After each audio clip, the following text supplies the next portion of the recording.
Hey guys, this is Mel, and I'm here to talk about the 100, episode 403, titled The Four Horsemen, which premiered Wednesday, February 15th, 2017 on the CW. It's roughly 10 minutes after the episode has ended for me, guys, so I am so excited to talk about this. You know, when you're having a really long day, and once you get home from work, you're just so tired, you just want to go to sleep. Well, the moment the 100 started for me today, guys, I was pumped and ready to watch it. I was like wide awake. It's like I had a cup of coffee, which I hadn't. So that's how excited I am. So huge thing.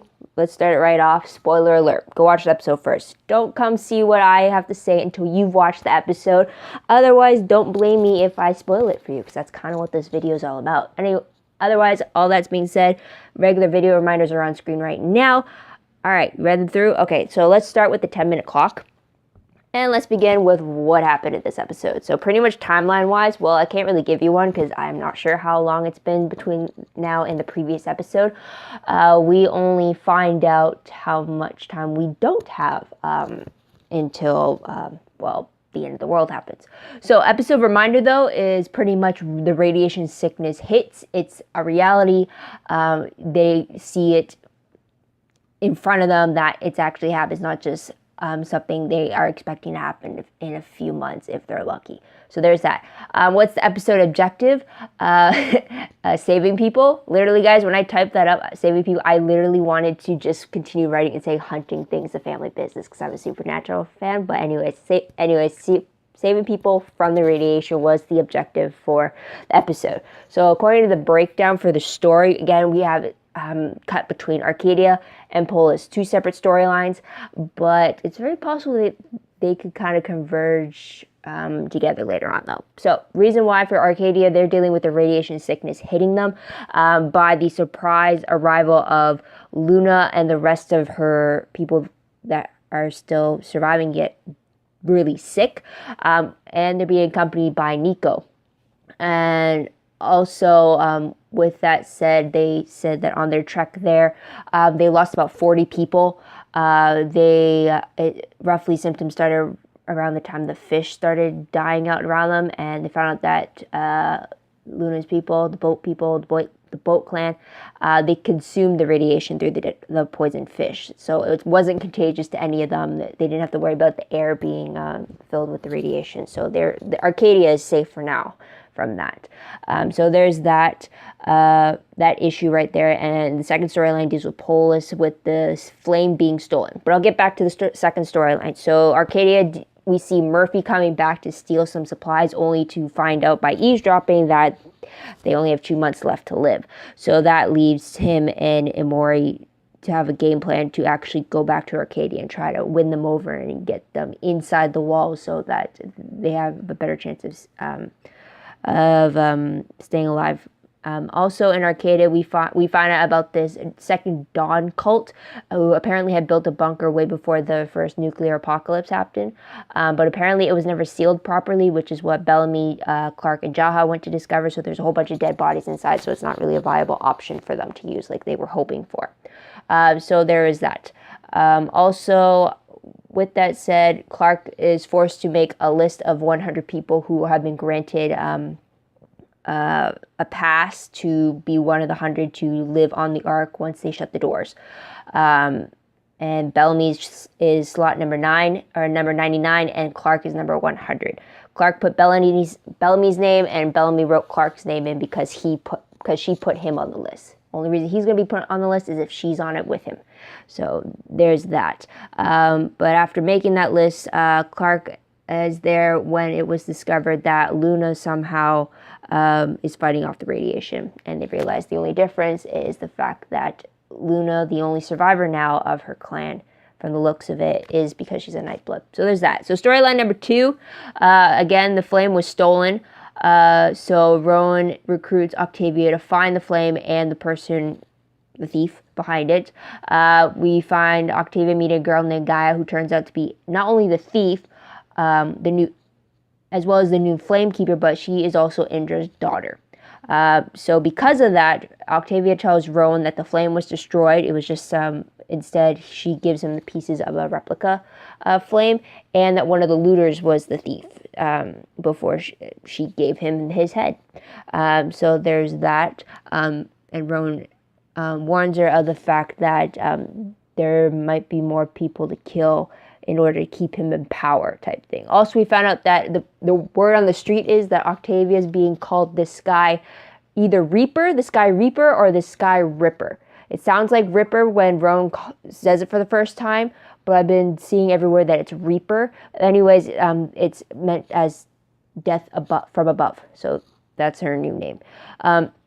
Also, last moments of the episode, though, is when it was discovered that as a Nightblood, Luna's body is fighting off the radiation on its own without any medication. She wasn't given anything. Sorry.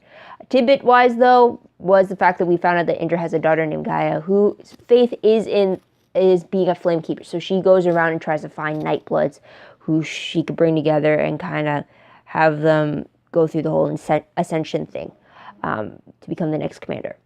And she also ran off with the actual flame from the looks of it to go find a Nightblood worthy of being the commander. So moving to ship status, we see Murphy and Amori again, but at the beginning they're arguing over what Murphy had to do in order to survive against Antari, which Amori doesn't really like, as Murphy kind of claims that not all of it was bad.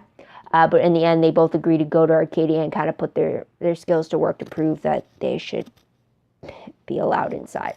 And also on a Bellamy and Clark level, their partnership as leaders is brought up by Jaha, although it's made to imply that Bellamy's supporting Clark as a leader, though I think he made a comment that it's the other way around. A little unsure about that. Or if he meant that he was lucky to have her in his corner. Anyways, but they also save each other in regards to the list. Moving on, though, the most shocking moment of the episode was the fact that Luna survived. I should have figured that the fact that she's a Nightblood would have been the solution, but I did like it, and I like the fact that she didn't need anything in order for her body to get through the worst of it before it fought back. But now that's going to be proven to be some trouble, because it's kind of like with Mount Weather, they needed Sky Blood in order to give themselves immunity, but they need a whole bunch of them to do it. So is that going to be kind of similar to, they're going to need a whole bunch of Nightbloods to save a whole population worth? Or like, I'm a little worried about what that means for Luna. So there's that. Moving on to top 3 favorite moments, guys. You already know what my number 1 favorite moment's going to be, and that has to be Bellamy and Clark. My Bellark heart just went yes, because in that trailer, that first season 4 trailer, you see the moment when Bellamy puts his hand, a comforting hand, on Clark's shoulder, and she just leans in and takes his hand on top, and just like that comforting level that was in this episode. And I was like, yes, I didn't have to wait 13 episodes to get a hug like I did last season.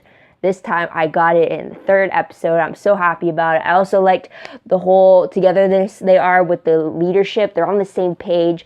They both wanted to go see if the bunker was possible. They both have a little bit of, Clark has hope, but Bellamy has some skeptic thoughts about it. But he's still going there with her, and they're trying to find a way to save as many people as possible. I love that. The whole comforting scene in the office, the fact that Clark is working on the list, the Save 100 list, while Bellamy is taking a little snooze on the couch. So it's kind of as she watches over him for protection type thing. And I'm wondering if he does the reverse and such. But he does tell her to go have some rest. And then the moment came when she was writing the list, and she wrote down Bellamy's name as number 99. And because previously in the episode, he said that he wasn't going to be one of the people stuck inside when they shut the doors.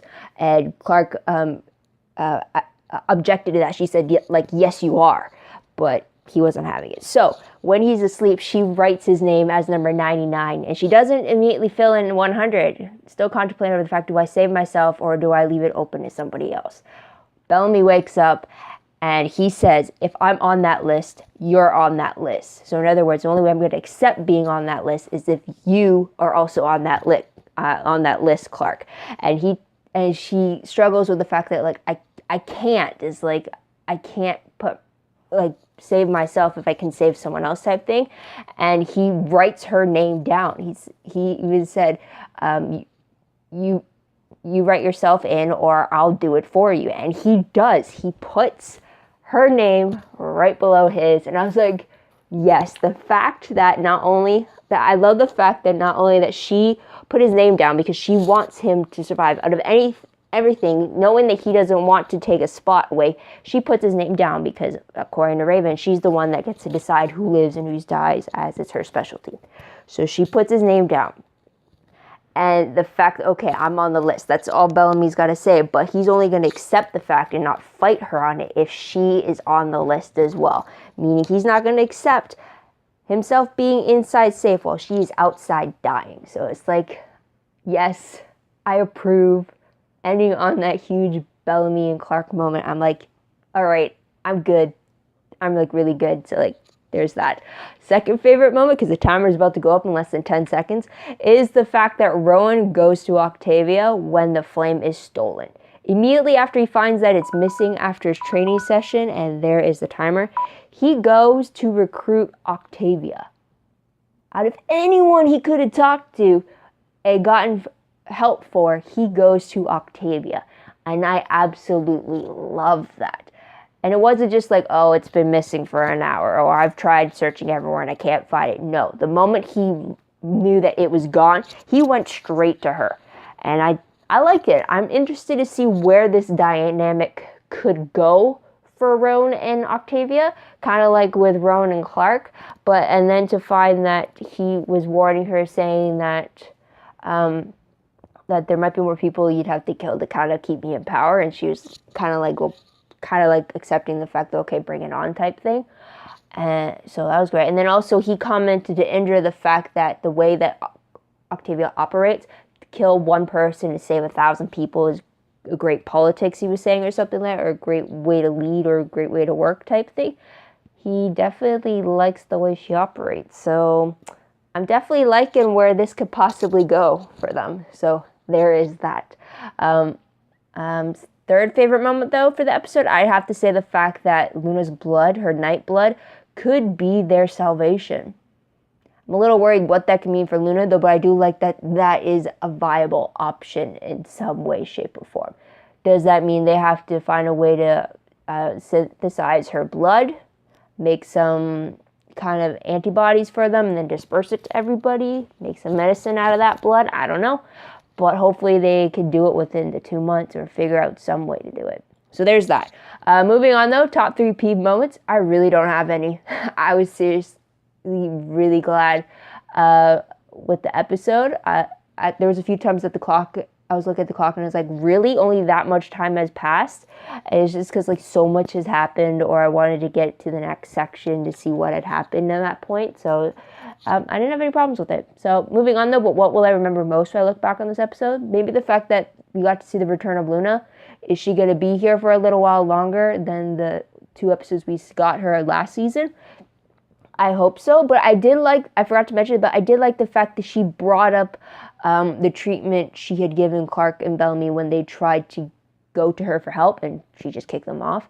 But the fact that they kind of took her in, I hope that changes her view on them, and doesn't hold the fact that people died without getting more treatment against them. So there's that. Random questions, though. Moving on to that, though. First one is that I know it's really early in the season, so the bunker, the second Dawn bunker that Jaha was kind of promoting, it would have been too good to be true if that ended up being a viable option. But what if, like, could you imagine if it was viable? What if there were still people alive inside the bunker, like Clark thought for a moment? It could be like a Mount Weather 2.0. It's like so many possibilities if there was actually people inside, or if there was so it was like good structure and stuff. Is like, it just kept me wondering after seeing that. It's just, can someone write a fan fiction about that? The possibility of a what if there were actually people inside that cult bunker, and see if that's going to be another conflict with do they decide to let people in? How many people do they let in? What's going on type thing. So there's that. Second question. Is Octavia on the Save 100 list? Did Clark put her on? Or they just kind of out of sight, out of mind type of thing, or what? And also, is it just Arcadians that Clark had put on the 100 list, or did she pick specific grounders and stuff too, like Roan or Indra or Nico or Luna, like people like that? Like, important people, because like Neko's a healer, Roan's a king, Luna's a Nightblood, Indra's a command, not like, I guess you could say a chief. Yeah, she's a chief. So I'm wondering, is it just Arcadians that Clark had put on the list? Is Octavia included? So I'm just wondering about that. Plus, also, it's very interesting that she has to pick 100. Because, like, as we said, not only is the show called The 100, but it originally started with the 100 delinquents being sent down to Earth to see if it was survivable. And now Clark, one of the 100, now has to pick 100 people to choose to live again within the arc this time on soon to be an irradiated planet. So it feels like coming full circle. So there's that. Next question. Since Luna seems to be surviving from the radiation, do you think she will reconsider taking the flame? Maybe doing so, she can get some knowledge from past commanders about maybe some possible survival options they might have, if that's how the flame works. Or maybe it could shed some light on what's happening with the antibodies happening inside of Luna because of her Nightblood. So there's that. But also another question. Nightbloods, it seems to be a hereditary thing, but does that mean all Nightbloods are related to each other? And does that mean they all have a common ancestor in Becca, the first commander? So that's another impromptu question I had. Second last question. Why was Nico traveling with Luna and her dying clan?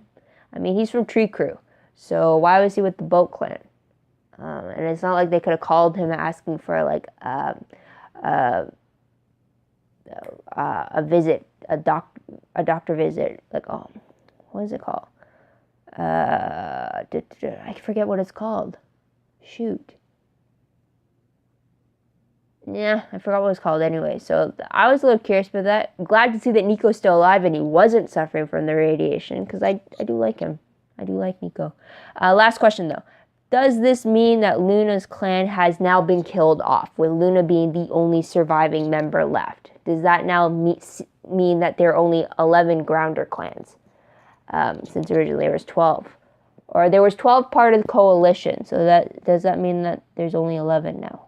So there's that. If you have any answers to any of the questions that I've just stated, please share them down below in the comments. I'd love to hear your answers about all that. So let's move on to predictions, though, because this is getting pretty long. But based off the promo for 404, it looks like Jasper and Monty find the Save 100 list that Clark had made, and Jasper doesn't approve, naturally. It also looks like the Black Rain arrives, and Jasper just revels in it. He celebrates with it. So there's that. Kind of hope there's a little repercussions for that. Maybe some acidic spots on his face, him feeling some downsides to being in that dangerous rain cloud. But we'll have to wait and see. Based off the synopsis for the episode, though, it reads that headline: Abby searches for answers. Continued struggles with leadership and trust in Arcadia and Polis take violent turns, while Abby leads a team to a distant location hoping to find answers. So, in regards to that, answers would have to be why Luna's Nightblood seems to be the only thing that caused her to reject the radiation. So I guess that's what she's going to be searching for answers for. And one thing from all that, from Jasper's reaction, Jasper's kind of really been annoying me as of lately. Ever since it stripped him out weather, Jasper's just been on a downhill of my approval rating. So I was really glad he wasn't really featured in the episode, just because I don't need his dark cloud hovering over our characters. But for a man who's so set on dying and just living out the rest of his days as carefree as possible, why does he care what Clark does? I mean, why does he care if she made a Save 100 list? Does he even care if he's on it or not, since he's so dead set on dying when the supposed 6 months are up, which is now 2? So, like, why? I don't get why he cares, if that makes sense. For someone who's just so done with everything, why should it matter to him? It just seems a little off. Or does he just want to cause trouble and make things more difficult than they already are?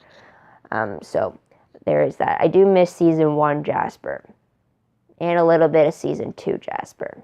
But I hope he wises up, though, in some way, or at least ease up a bit, so at least everyone else could try to figure out how to survive this chaotic situation they're in. So that's about it, guys. What'd you guys think of the episode? What'd you guys like about it? What do you think is going to happen next? Let me know in the comments down below. I'd love to hear your own thoughts, theories, opinions about what you think is going to happen next. Also, don't forget to check out my Tumblr page. The link for that is down below for the episode. I reblog promos, web clips, quotes, GIFs, synopses, news, all that good stuff, all found in one place. So you go check it out. Go follow me there if you want to keep up to date with all the stuff that I find. So there's that. It's also connected to my WordPress account, so you can follow me there if you like as well. WordPress is connected to every other account I have online, whether it's this YouTube channel, my second YouTube channel, my fan fiction, or my live journal. It's all connected to kind of make everything more organized, I guess you could say. But otherwise, guys, that's about it. Thank you guys so much for tuning in. I hope you come back next week to hear what I have to say about the next episode. But until then, guys, this is Mel, wishing you all a great day, great week, wherever you are. Bye for now.